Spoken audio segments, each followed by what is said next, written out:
State Referral Hospital Falcon Kalkonia Kura karon tlan chawa chuan khulai khon enge kasilawa in enti turin taka train kan kala amun hin nuam emema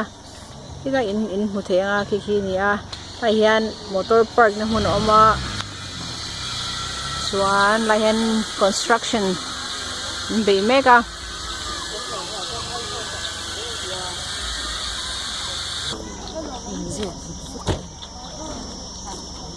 lai hianin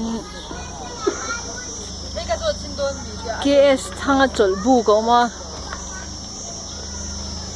ta hian view tha em ema kan lo endoni nge view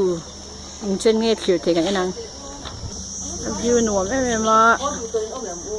hi khulai building pu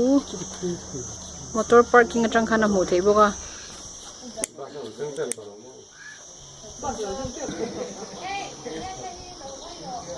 phi na ha nia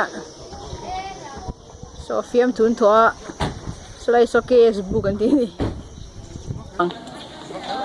ya hi nursing superintendent office nia hospital hi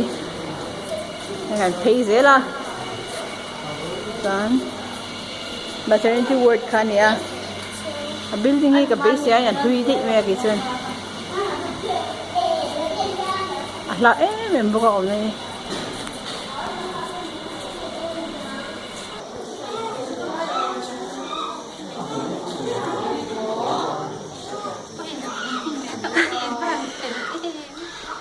dong lo chu ni nơ tí cái một cái